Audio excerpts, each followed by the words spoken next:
जैसे लोग तो मैं तो कह रहा हूँ कि राहुल गांधी अखिलेश यादव से पहले तो हमारे जैसे लोगों को घर जला दिए जाएंगे, हमारे घर जैसे लोगों को मार दिए जाएंगे, क्योंकि उनके एजेंडा में सबसे बड़ा बाधक तो जो बहुजन समाज के लोग वही हैं, या बहुजन के लोग से ज्यादा बहुजन समाज के विचारधारा के लोग हैं वो हैं, तो वो लोग मार दिए जाएंगे।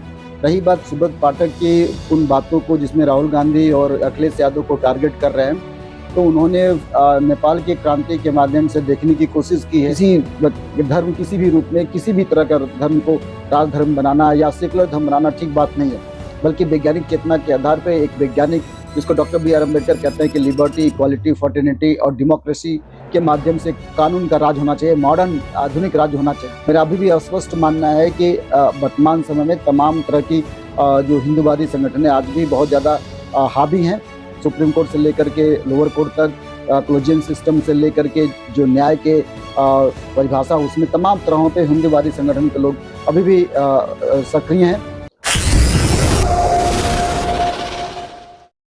नमस्कार, जय भीम, सत श्री अकाल, जोहार। इस वक्त हमारे साथ जुड़ चुके हैं भारत के प्रसिद्ध इतिहासकार डॉक्टर विक्रम सर। हमारे चैनल पर आपका बहुत बहुत स्वागत है। धन्यवाद आपको भी। सर, आप इतिहासकार भी हैं और लगातार सामाजिक और राजनीतिक मुद्दों पर बेबाक होकर अपनी बात रखने का काम करते हैं। तो सुब्रत पाठक जो कि बीजेपी के पूर्व सांसद रह चुके हैं, और उन्होंने एक बयान दिया है कि अगर नेपाल जैसी क्रांति अगर भारत में होती है तो अखिलेश यादव और राहुल गांधी के घर फूंक दिए जाएंगे। तो इसको आप किस तरीके से देखते हैं, इस सुब्रत पाठक जो कि बीजेपी के पूर्व सांसद हैं, इनके बयान को लेकर? जी धन्यवाद आपको। हमें ये सोचना चाहिए कि जब कभी भीड़ की क्रांति होती है तो ये देखना चाहिए कि कौन व्यक्ति उसका लीडरशिप ले रहा है, कौन व्यक्ति उसका लीडरशिप नहीं ले रहा। विश्व के तमाम क्रांतियां हमारे सामने नज़ीर प्रस्तुत करती हैं, जैसे कि आपका 1688 का फ्रांस इंग्लैंड की क्रांति है, जो ग्लोरियस रेवोल्यूशन है, आपका अमेरिकन क्रांति है, फ्रांस की क्रांति है। तो ये मैटर लीडरशिप लेने वाली बात है कि कौन व्यक्ति लीडरशिप ले रहा है, हमें इसमें समझदारी दिखानी चाहिए। यदि लीडरशिप बीजेपी और आरएसएस या इसके गुप्त संगठनों के द्वारा ली जा रही है तो निश्चित तौर पर अपना गुप्त एजेंडा को प्रस्तुत करेंगे, और उनके जो मुख्य टारगेटेड लोग हैं, जैसे कि आपने खुद ही बताया कि अखिलेश यादव और राहुल गांधी जैसे लोग, तो मैं तो कह रहा हूँ कि राहुल गांधी अखिलेश यादव से पहले तो हमारे जैसे लोगों को घर जला दिए जाएंगे, हमारे घर जैसे लोगों को मार दिए जाएंगे, क्योंकि उनके एजेंडा में सबसे बड़ा बाधक तो जो बहुजन समाज के लोग वही हैं, या बहुजन के लोग से ज़्यादा बहुजन समाज के विचारधारा के लोग हैं वो हैं, तो वो लोग मार दिए जाएंगे। रही बात सुब्रत पाठक की उन बातों को जिसमें राहुल गांधी और अखिलेश यादव को टारगेट कर रहे हैं, तो उन्होंने नेपाल के क्रांति के माध्यम से देखने की कोशिश की है। अब देखिए, नेपाल में उन बच्चों ने जो जनरेशन जेन के लोगों ने क्रांति किया है, लेकिन लाभ किसको मिला? अल्टीमेटली ब्राह्मण समाज के उस महिला को लाभ मिला जो जिसने क्रांति में कुछ भी नहीं किया। बस ये कहा जा रहा है कि साफ सुथरी छवि की मालकिन है वो, बस इस वजह से। तो नेपाल के जो जिसके बारे में मैंने कहा था कि ये क्रांति है, या उन लोगों के लिए कि जो ब्राह्मणवादी व्यवस्था के खिलाफ क्रांति कर रहे हैं, बल्कि बहुत से लोगों का वीडियो भी जारी हुआ है कि वो ब्राह्मणवादी व्यवस्था के खिलाफ क्रांति करें, पर उसका लाभ तो नेपाल के बहुजन समाज पार्टी के लोगों को नहीं मिला, बहुजन समाज के लोगों को नहीं मिला। तो भारत में अगर इस तरह की लीडरशिप अगर आरएसएस बीजेपी के लोग या आरएसएस के जो अनुसांगिक संगठन वो अगर लीडरशिप लेंगे तो जाहिर हम लोगों के ऊपर अत्याचार की बातें होंगी।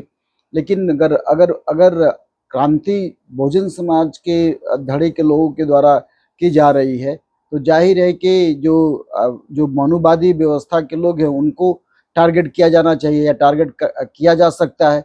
तो ये मैटर लीडरशिप की बात है कि लीडरशिप की कौन लेगा। यदि बहुजन समाज के लोग अपने हाथ में लीडरशिप लेते हैं तो निश्चित तौर पे जो भारत का वर्तमान संविधान है उसे भी खूबसूरत उसी को हम रूल ऑफ लॉ के माध्यम से लागू करेंगे। मैं पहले भी कई रूप में कहता आया हूँ कि किसी धर्म किसी भी रूप में किसी भी तरह का धर्म को राज धर्म बनाना या सेकुलर धर्म बनाना ठीक बात नहीं है, बल्कि वैज्ञानिक चेतना के आधार पर एक वैज्ञानिक जिसको डॉक्टर B.R. अम्बेडकर कहते हैं कि लिबर्टी, इक्वालिटी, फर्टर्निटी और डेमोक्रेसी के माध्यम से कानून का राज होना चाहिए, मॉडर्न आधुनिक राज होना चाहिए।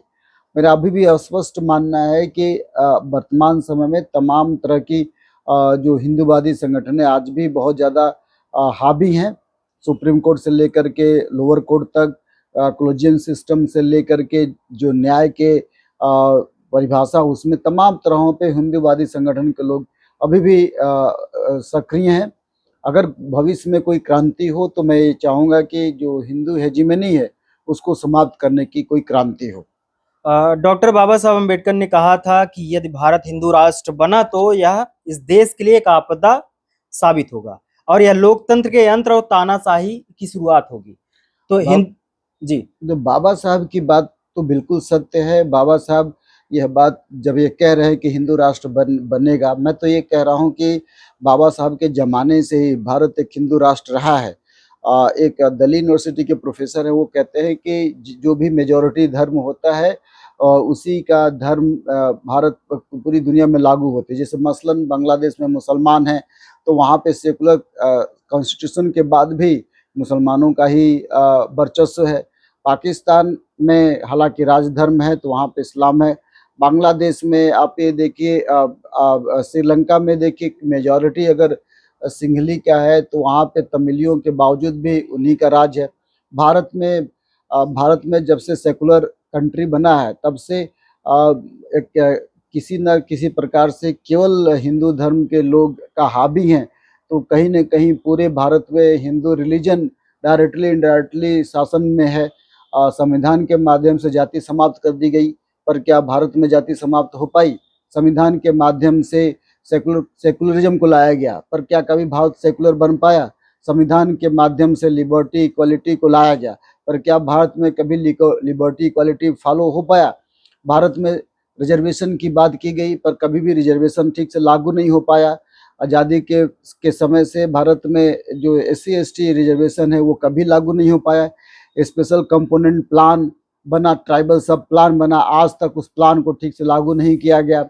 यहाँ तक कि 1980 में मंडल कमीशन के माध्यम से OBC रिजर्वेशन लागू किया गया, पर वो भी आज तक फुल्ली लागू नहीं हो पाया। आपके सामने मध्य प्रदेश की ताज़ा घटना है। मध्य प्रदेश में OBC CM है, लेकिन वहाँ पे जब OBC रिजर्वेशन के लागू करने की बात की, 27% ही लागू करने की बात की जा रही है, तो वहाँ पे ब्राह्मण समाज हावी है।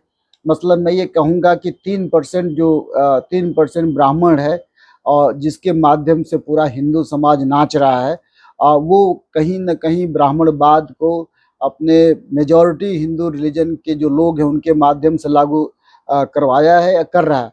मैं ये कहना चाहता हूँ कि भारत के जितने भी हिंदू समाज के लोग हैं बाय डिफ़ॉल्ट RSS की इडियोलॉजी के लागू कराने वाले लोग हैं। इतिहास का मैं छात्र रहा हूँ, इतिहास का प्रोफेसर हूँ, तो प्राचीन काल से लेके अंत तक आज तक जो टेम्पल इकोनॉमी है, हमारे प्रोफेसर JNU के प्रोफेसर चंपक लक्ष्मी कहती हैं कि टेम्पल इकोनॉमी हुआ करता था। टेम्पल पे अगर नज़र डालें तो ज़्यादातर कंस्ट्रक्शन करने वाले शूद्र राजा हुआ करते थे।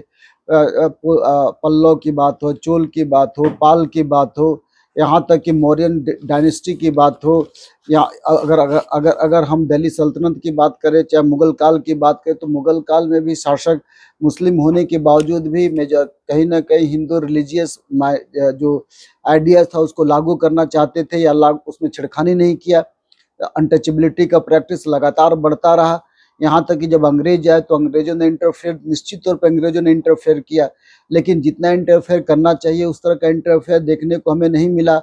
हमें जमींदारी प्रथा, महलवाड़ी प्रथा, रैयतवाड़ी सिस्टम लगातार चला आ रहा है और वो जो सामंतवादी व्यवस्था थी वो आज भी बना रहा। आज़ादी के बरसों बाद संविधान के लागू हो जाने के बाद खुद बाबा साहब अम्बेडकर संविधान सभा में कहते हैं कि मेजॉरिटी संविधान चाहे कितना हो अच्छा हो, चलाने वाले लोग अगर उसके बुरे हो अंततः संविधान बुरा साबित होगा।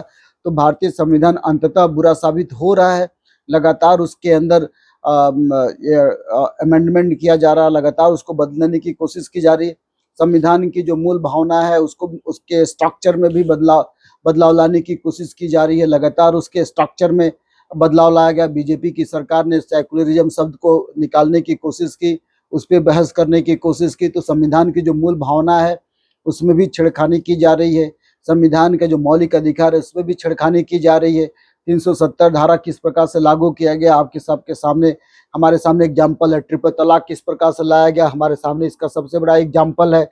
रिजर्वेशन की पॉलिसी को किस प्रकार से नस्तानाबूद किया जा रहा है, इसका सबसे बड़ा एग्जाम्पल है। यहाँ तक कि 45 सेंट्रल यूनिवर्सिटीज में एक वाइस चांसलर, एक एससी का वाइस चांसलर, एक एसटी का वाइस चांसलर, 3 ओबीसी का वाइस चांसलर है। सबसे बड़ा माहौल है। सभी जगहों पे आपके नॉन फाउंड सुटेबल कैंडिडेट पाए जा रहे हैं। मुझे आश्चर्य की बात है कि जनरल कैटेगरी में क्यों नहीं इस तरह की बात लागू होती है कि नॉट फाउंड सुटेबल कैंडिडेट लागू किया जा रहा है।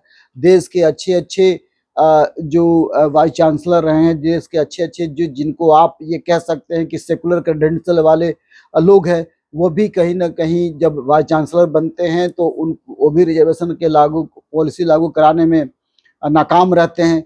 तो कुल मिलाकर के ये मेजॉरिटी जो हिंदुइज्म है, और अब मैं ये कहूँगा कि ब्राह्मण धर्म है, वो लगातार हावी है और आने वाले वर्षों में ये लगातार हावी रहेगा। तब तक हावी रहेगा जब तक डॉक्टर बी आर अम्बेडकर का उन शब्दों का हम पालन नहीं करेंगे, जब वो कहते थे कि भारतीय जो अपने समाज हैं डायरेक्ट एक्शन करना चाहिए। हम डायरेक्ट एक्शन नहीं कर पा रहे हैं। डायरेक्ट एक्शन का मतलब ये होता है कि हमारे समाज के लोग उस आइडियाज़ को के अंदर अपने अंदर ग्रहण करके समाज के अंदर विद्रोह करना। अब ये देखिए कि हमारे समाज के लोगों ने कितना विद्रोह किया है। मुझे नहीं लगता कि हमारा समाज विद्रोह करता है। और कांसीराम शब्दों के शब्दों में कि हम बीबी और टीबी में मस्त हैं, तो हम बीबी और टीबी में बिल्कुल मस्त हैं। वो ये भी कहते थे कि जिनकी जड़ें इतिहास की जड़ें गहरी नहीं होती वो भी कभी कभी शासक नहीं बन सकता। तो हम कभी भी शासक नहीं बन पा रहे हैं। इसका सबसे बड़ा एग्जाम्पल ये देखने को मिल रहा है कि एक तो हम शासन सत्ता से हमेशा से दूर रहे हैं। थोड़ी थोड़ी सत्ता हमें प्राप्त हो रही है। अच्छा, जो सत्ता हमें प्राप्त हो रही है वो कहीं ब्राह्मणवादी के चाशनी में सत्ता हमें मिल रही है। अर्थात अगर मुख्यमंत्री ओबीसी है तो पूरा स्ट्रक्चर ब्राह्मणवादी व्यवस्था में ढला हुआ है। अखिलेश यादव का हमने एग्जाम्पल देखा है, साउथ इंडिया में हमने एग्जाम्पल देखा है, बिहार का हमने एग्जाम्पल देखा है कि बहुत से लोग मुख्यमंत्री ओबीसी समाज के होने के बावजूद भी जो ब्राह्मणवादी व्यवस्था का जो चाशनी लगा रहे हैं वो हमको देखने को मिल रहा है। यहाँ तक कि दुखद बात है कि बहुजन समाज पार्टी की भी सरकार थी तो पेरियार का मेला हम नहीं लगा पा रहे हैं। ब्राह्मण कलराज मिश्रा के कहने पे हम पेरियार का मेला नहीं लगाए। और अब परशुराम की मंदिर की बनाने की बात हो रही है, उनका टेम्पल बनाने की बात हो रही है। तो जब आप रिलीजियस बाउंड्री पे बोल करेंगे, उनके पीच पे बोल करेंगे, तो चाहे व्यक्ति क्यों ना हो, ओबीसी हो या दलित हो, लेकिन यदि वो ब्राह्मणवाद के पीच पे बॉल करेगा तो कभी हमारा समाज आगे नहीं बढ़ पाएगा। और हम सबको पता है कि बाबा साहब इसीलिए आगरा के मैदान में ये कहते रोए पाए गए कि हमारा समाज हमें धोखा दिया, हमारा आंदोलन को पीछे किया। तो मैं ये मानता हूँ कि इसका सबसे बड़ा रोल जो इंटेलेक्चुअल तबका है वो इसका सबसे बड़ा दोषी है। बाबा साहब अम्बेडकर अपनी किताबों में कहते हैं कि किसी भी समाज का अगुवाकार इंटेलेक्चुअल होता है, और इंटेलेक्चुअल अगर रोगी होगा तो वो समाज पीछे चला जाएगा। अब हमारा समाज सबसे ज़्यादा इंटेलेक्चुअल यही वर्ग रहा है, आपके पुरोहित वर्ग रहा है। और हमारे समाज में इंटेलेक्चुअल पैदा हो नहीं पाए, जो हो पाए उनकी बातों को हम नहीं मान रहे हैं। आप ये देखिए कि वर्ल्ड के कॉन्टेक्स्ट में मैं बात करूं तो 40 सेंचुरीज से लेकर 18वीं शताब्दी तक एक इंटेलेक्चुअल का काल रहा है। लगातार रेनेसा का पीरियड चला। तो रोम आज भी, रोम इटली का जो रेनेसा था वो कहीं न कहीं 18वीं शताब्दी तक, 19वीं शताब्दी तक उसका प्रभाव पड़ता रहा। और पूरे विश्व में उसका अभी भी वर्चस्व कायम है। तो भारत ने, जैसे बाबा साहब कहते हैं कि भारत ने वोल्टेयर क्यों नहीं पैदा किया। वोल्टेयर उस व्यक्ति का नाम है जो खुलेआम चर्च की विरोध करता था, कैथोलिक चर्च का विरोध करता था। भारत में आप बता दीजिए, मुझे नहीं लगता ईवी रामास्वामी पेरियार के सिवा किसी ने भी खुल करके धर्म का विरोध किया हो, धर्म का खुल कर विरोध किया होगा। वोल्टेयर की तरह उतना साहस किसी ने लाया होगा। मुझे नहीं लगता कि ईवी रामास्वामी को छोड़ करके भारत में कोई भी व्यक्ति धर्म का उस रूप में विरोध किया। धर्म का मतलब रिजिडिटी का विरोध, कट्टरता का विरोध नहीं किया। इसलिए बार बार कहता हूं कि हमारे पास वोल्टेयर होना चाहिए। आखिर क्या कारण है कि एबी रामास्वामी जैसा दूसरा व्यक्ति पैदा नहीं हो पाया? क्योंकि एबी रामास्वामी व्यक्ति के अंदर वो साहस था, वो आंदोलन की समझदारी थी, उन्होंने समझ लिया था कि भगवान नामक चीज धरती पे है नहीं, और इस बात को समझा। जानने को तो बहुत लोग जानते हैं कि भगवान नहीं होता, पर क्या भगवान की इस बात को खुलेआम बात करने की कोई ताकत रखता है? ऐसा तो नहीं है कि भारत में करीब 1% नास्तिक लोग हैं। 1 अरब के 1% का मतलब लगभग 1.5 से 2 लाख लोग नास्तिक हैं। 2 लाख नास्तिक होने के बावजूद क्या पेरियार की तरह खुलेआम ताकत रही कि वो जाकर के राम जैसे शख्स को चप्पल से मार सकते हैं? क्या हम ऐसी बात कह सकते हैं? क्या ऐसा रफ हम बोल सकते हैं? ऐसा हम बोल नहीं पा रहे हैं। जिस पेरियार को आज हम आदर्श देखते हैं, उसी पेरियार को कभी हम हे दृष्टि से देखा करते थे, इनफैक्ट आज भी देखा करते हैं। तो हम तो चालाक लोग हैं ना, मैनिपुलेटर लोग हैं, हर बात मैनिपुलेट करने जानते हैं, हर बात पे चालाकी जानते हैं, इसलिए पेरियार नहीं हो पाए, इसलिए डॉक्टर अम्बेडकर नहीं बन पाए। क्योंकि डॉक्टर अम्बेडकर भी कहीं मैनिपुलेटर नहीं थे, अम्बेडकर भी कहीं मैनिपुलेटर नहीं थे, पेरियार भी मैनिपुलेटर नहीं थे। साहू जी महाराज से लेकर के हमारे जो पुरखे रहे, विशेष रूप ज्योतिराव फुले, वो भी मैनिपुलेटर नहीं थे। दलित समाज या ओबीसी समाज बहुत ज़्यादा मैनिपुलेटर है, बहुत चालाक है। हर बार वो अपनी चालाकी ढूंढने की कोशिश करता है, और वो पेंडुलम की तरह है, कभी इधर लटकता है, कभी उधर लटकता है। यही दलित समाज का भी हाल है, कभी अपनी चालाकियों को इधर से लटकता है, कभी उधर लटकता है, और नहीं ढूंढ पा रहा। हम केवल अपने महापुरुषों के आड़ में जब बहुजन समाज की बात होगी तो हम बहुजन समाज वाले हो जाते हैं, जब हिंदू धर्म की बात होती है तो हम पंडित हो जाते हैं, जब मुस्लिम समाज में जाते हैं तो मुसलमानों की बात करने लगते हैं। हम एक दोगले समाज के लोग हैं, दोगलापन हमारे अंदर बहुत ज़्यादा हावी है। इस दोगलई को हमारे दिल से निकालना पड़ेगा, इस दोहरी आइडेंटिटी को हमको निकालना पड़ेगा। जो हम जुबान पे हैं वही हम दिमाग में रहें, लेकिन हम जुबान में अलग हैं, दिमाग में अलग है। इसलिए हम डॉक्टर बी आर अम्बेडकर नहीं बन पा रहे हैं, इसीलिए हम पेरियार रामास्वामी भी नहीं बन पा रहे हैं। हमको बनना पड़ेगा, क्योंकि उसमें सेक्रीफाइस है। आपका सब कुछ समाप्त हो जाएगा, आपका घर समाप्त हो जाएगा, आपका घर टूट जाएगा, आपका घर बर्बाद हो जाएगा। हमारे पास बहुत हजारों उदाहरण हैं जिनका सब कुछ बर्बाद हो गया, जो नींव के ईंट बन करके समाप्त हो गए। तो हम तो नींव के ईंट बनना नहीं चाहते ना, नींव का कंगूरा बनना चाहते हैं, मैंने कंगूरा बनना चाहिए, चमक दमक में हम जीना चाहते हैं, सेक्रीफाइस नहीं करना चाहते। जब आप सेक्रीफाइस नहीं कीजिएगा तो रामास्वामी बनने की बातें दूर की बात है। वो रास्ता क्या है कि जो बैकवर्ड और एससी के लोग हैं शासन सत्ता व्यवस्था में आखिर कैसे आ सकते हैं? मैंने आपको क्या कहा कि मैनिपुलेटर नहीं बनना पड़ेगा। आप जहाँ पे ताकतवर व्यक्ति को देखते हैं उधर आप टर्न ले लेते हैं। आप ऐसा टर्न लेने की क्या जरूरत है? आप अपने आइडियाज पे चलते रहें, लगातार उन बातों पे चलते रहें, उन महत्वाकांक्षी, उन चमत्कारिक ताकतों पे मत जाएं। आप अपने विचारधारा पे कायम रहें। क्या हमारे कबीरदास ने विचारधारा पे कायम नहीं थे? ज्योतिराव फुले कायम नहीं थे? उनको कांग्रेस की सरकार ने बहुत, उनके उस जमाने के लोगों ने बहुत बहकाया, पर वो अपनी बात पे लागू रहे। अपनी जमीन को बेच दिए, अपना घर द्वार भी बेच दिए। स्वतः शोधक समाज के माध्यम से कुछ तमाम तरह की रोगी बीमारी पकड़ कर खत्म हो गए। माता सावित्री बाई फुले को कुष्ठ रोगियों का सेवा करते हुए समाप्त हो गए। अब इस तरह का कौन है? मरने के बाद ही तो आपको लोग याद करते हैं, जीते जीत तो कोई याद नहीं करता। जो डॉक्टर बी आर अम्बेडकर को जीते जीते कितने लोगों ने इज्जत दिया, कितने लोगों ने सम्मान दिया। डॉक्टर बी आर अम्बेडकर को उनके पीए ने ही हरा दिया। इससे बड़ा दुखद बात क्या होगा? जिस व्यक्ति ने संविधान बनाया उस व्यक्ति को वहां के लोगों ने, उनके पीए के लोगों ने चुनाव में हरा दिया। ये क्या दुखद बात नहीं है? या सोचिए डॉक्टर बी आर अम्बेडकर पर क्या गुजरी होगी कि वो व्यक्ति जो डॉक्टर बी आर अम्बेडकर की बातों पे के संविधान पे चल रहा, उसी संविधान के आधार पर उनको हरा दिया।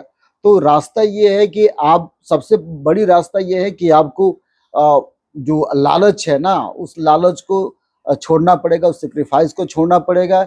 एक कॉमन एजेंडा पे आ करके, बहुजन समाज के एजेंडा में आ करके हम सबको एक होना पड़ेगा। और जब तक एक नहीं होंगे, बस उस लालच को छोड़कर जब तक एक नहीं होंगे, तो आने वाले कई वर्षों तक हम, अगर ये चाहें कि पूरा बहुजन समाज हम एक कर करके सत्ता बना पाए, तो वो कभी संभव नजर नहीं आता। जी, बहुत बहुत शुक्रिया। हमारे साथ थे प्रसिद्ध इतिहासकार डॉक्टर विक्रम, इलाहाबाद यूनिवर्सिटी से। बहुत बहुत शुक्रिया। धन्यवाद।